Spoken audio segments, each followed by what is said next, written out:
bike day today, or actually yesterday, so let's celebrate that with a small coffee.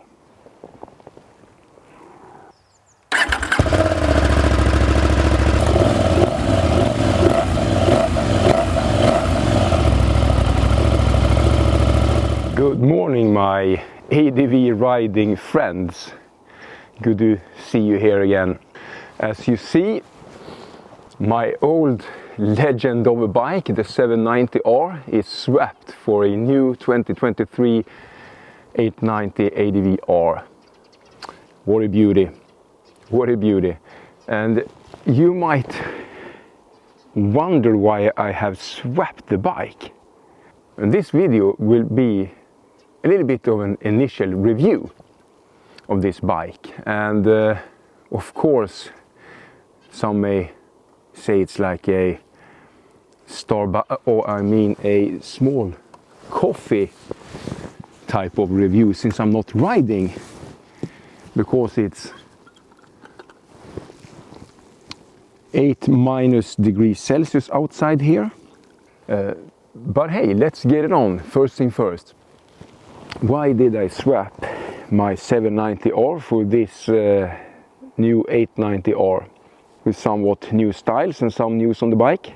The 790R was a 2019, and that's not an old bike. It was just about timing.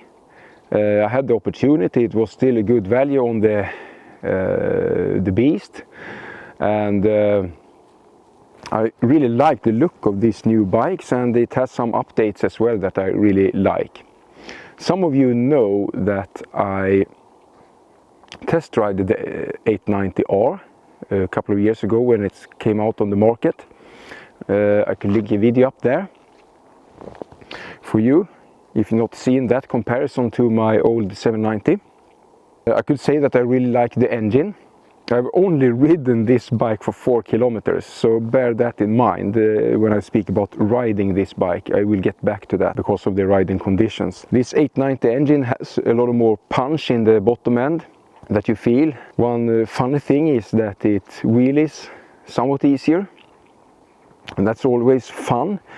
And you have that bottom end that I really like. As you know, there is also updates on the engine that I also like.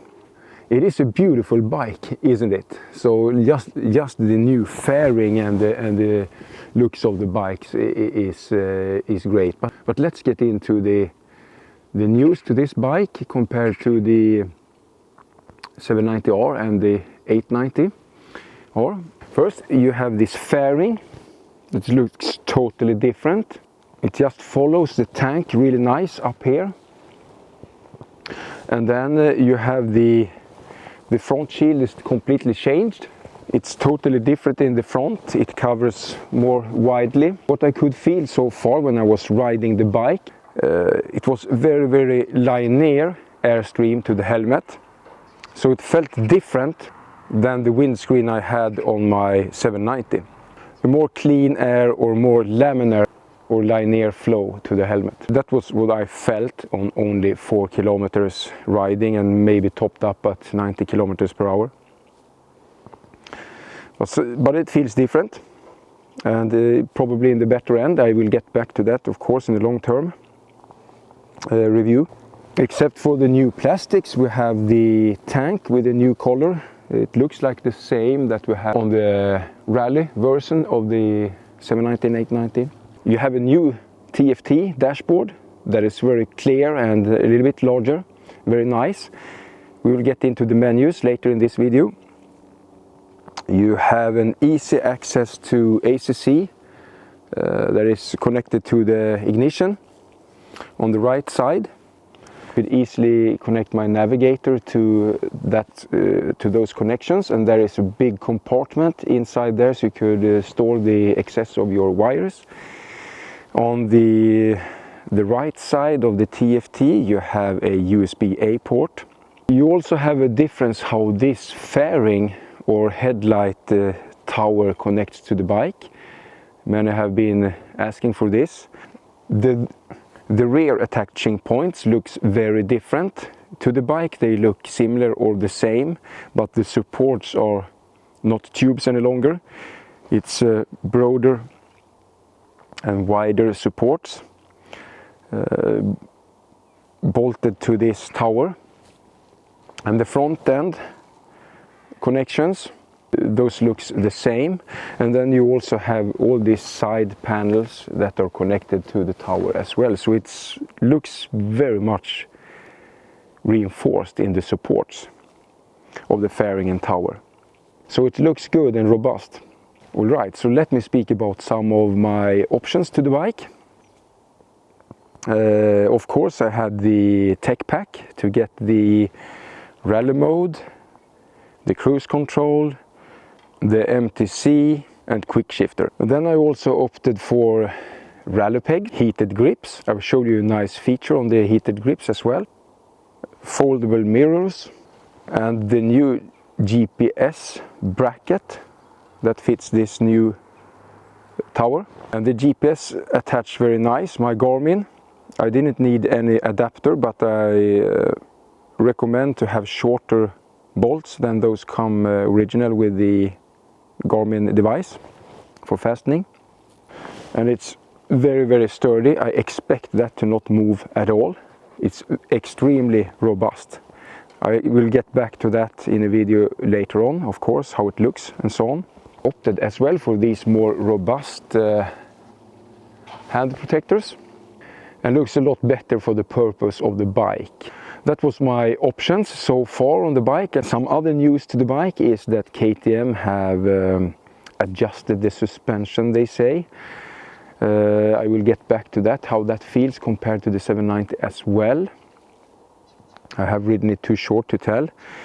You also have these hazard blinkers. The coolant filler cap is also relocated up to this fairing, a much better position than before. You also could read the coolant level much easier than before.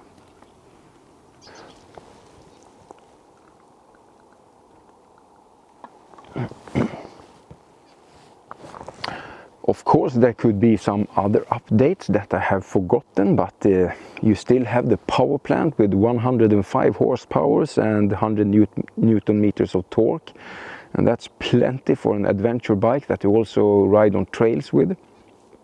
So that's why the riding modes is really nice to have, even if I only use the rally mode actually on the 790 and probably will on this bike as well. But let's dig into the display and other parts of the bike. Oh damn, that coffee tasted good right now. So let's walk through the new display. As you see, it's larger. You have a really cool feature that we could start with here, that have been on a discussion.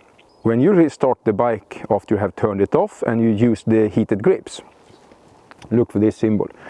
When you restart the bike, it will automatically start at the setting where you had it before. That's a really nice feature that I have been longing for, to get rid of the hassle to reset the heated grips. However, that's a cool detail. You have the new fuel gauge on the side compared to the former display. You have the revs at this one. Oh, should we start up the bike? Yes. All right, so you have the fuel gauge, you have the temp gauge over here right now. That will say low, normal or high with a different coloring. You have your ride mode over there just below, and you have what gear you're in the upper right corner, together with some symbols there of traction control, on or off, and ABS, and also warning that it is icy roads and so on. You have the time up here, the temperature, your fuel range, and in the bottom line here you can set your own favorites, what to show up. I'm not really set that. I have the odo, I have the trip 1, and I have the voltage for the moment. And then you also see the ABS mode. Now it's on road because I have the rain mode in, and you also have the MTC on and that the heated grips are on. You also have the speedometer in the center. So let's go into this menu and have a look. To get into the menu, you just push set, or if you want to go into your favorites that you have preset, you use the up or down arrow on your left side handlebar control. But we will enter the menu. It looks like this. Really cool graphics with the bike. You see I'm in rain mode, and you see a bike on a rainy road. So the first thing you get to when pushing set again is ride modes. So you can choose between rain, off-road, where the throttle mapping is a little bit different, not full power, and you have a fixed slip setting, and of course the off-road ABS, where you have the front engaged and the rear ABS disengaged automatically. On the rally mode, you're riding in sand. Looks cool. On the rally mode, if you choose that, you could set your slip setting along the road pretty quick with the up and down arrows on your left side handlebar, and you also get into the ABS mode for off-road automatically. And you can also set how responsive your throttle will be through the maps, and you can use the off-road throttle or the street throttle or the rally throttle sensitivity, and that's crazy mode.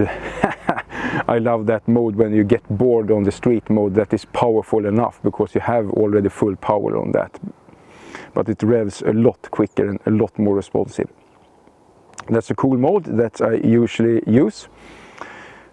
And then you of course have the street mode, full ABS, full power, all throttle response, and you have a dynamic throttle response. So let's go set it in the rally mode, and that is confirmed. Now you see that the dashboard looks different. You got your gearing very clear in the middle of the tacho. So you see that different as well, very different tachometer. So you see the revs, and you also see your slip level very clear in the center. It's set on 3, and you just push your up and down buttons to change it just on the road. And then you have your speedometer on the right side, very small figures, so that's not priority. And you also see that the temperature and the time moves around on the dashboard. And that's interesting. So this is how rally mode looks, and as you see, it changed here as well. The ABS get into off-road instead of street, and the throttle response is on street right now. You could set it on rally as well to get it crazy. All right, so back to the menu. So that was the ride modes. Then you could set the throttle response, you can set the slip adjuster. See, if I put that, that's cool. It's on 3. You see how the bike slides when you move around. Okay, to 0, you see, if you put it in 0, you have the least engagement of the MTC, or really turned off. I don't know that yet. Couldn't see that in the manual, so that is something that we have to look into on a later ride. You can change the ABS mode, as I told you. It's off-road. You see a green front wheel and the red rear wheel. This is road. Both are engaged. You can set the MTC on or off, and that is controlling all the electronics, the slip adjuster and so on. The quick shifter on or off, heating. Now my heated grips are engaged, so you can set it in here.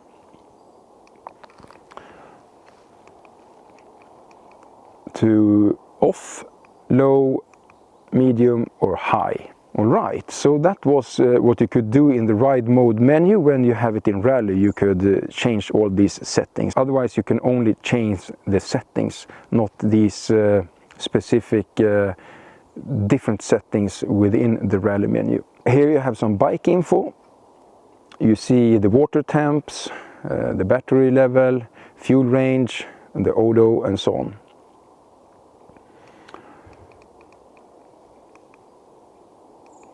You could see service and warnings. I have 3 of them, and you could look at them. It's only the side stand and so on, low on fuel, right? You could get into the trip menu and you can see the trip 1 or 2, and you can also reset them in that menu.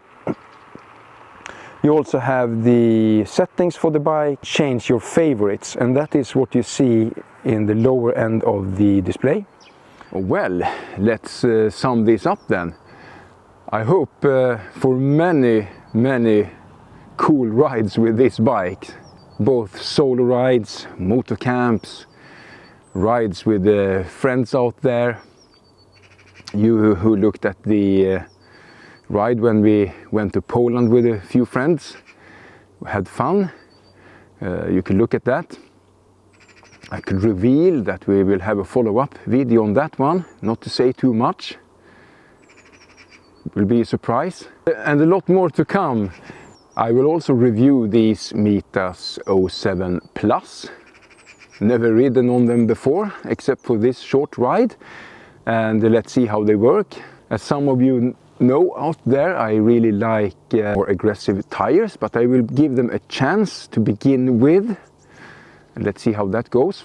As soon as I get out on the trails, I will of course make some more videos on how I like the bike. So stay tuned on that.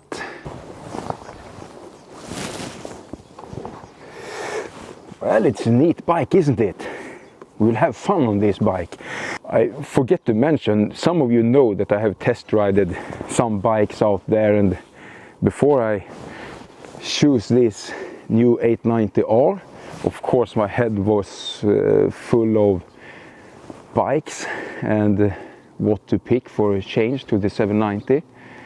And to be honest, this is the only bike that come up in my mind, that because I think the 790 was so fun compared to others, even newer bike than that was. It has everything that I really like with the bike. It's aggressive and it's fun to ride, and has a very good setup to be a stock bike. And that is something that I looked for. Some like to forkle the bikes and build them up to their preferences and so on. Of course you could do that with this bike as well, but it's very capable bike from start, and definitely good enough for me and my riding style. I will not outride this bike as it is. And there was some other bikes out there that I considered a little bit more, and that was the AGP PR7 to get lower the weight, and that is also a bike that comes very ready to ride or ready to adventure with the setup. Very cool suspension and very great on the small trails. But this bike has the package to both handle the trails and to travel on the larger roads and so on, and that's how I use the bike. So this 790 I have never ever disappointed me regarding that. Another bike that I really liked to test was the Ducati Desert X. If you have seen that video, you could see it in my face. Very fun bike, very capable and very nice and cool handling. It actually has the same price tag at this bike when you spec this up to the same level. I say pretty much the same level then. And it's a real beauty of a bike. But regardless, there is something with this KTM that definitely tipped over by a rather large portion for me. Anyway, so I won't hold you up here, but be sure on Sunday, tomorrow, 8 p.m. in the evening, or 20 hours in the evening, the CET time. Don't forget that the other channel that I have with my friends, Rob and Thomas, the Nordic ADV TV channel, we have a live chat about what we stuff in our luggage on adventure rides. and have a beer, of course, as usual. Don't miss that live podcast at the YouTube channel Nordic ADV TV, and please subscribe to this channel as well to see more of this beautiful 2023 890 Adventure R on motor camps and other stuff. So see you soon. Cheers, my ADV riding friends.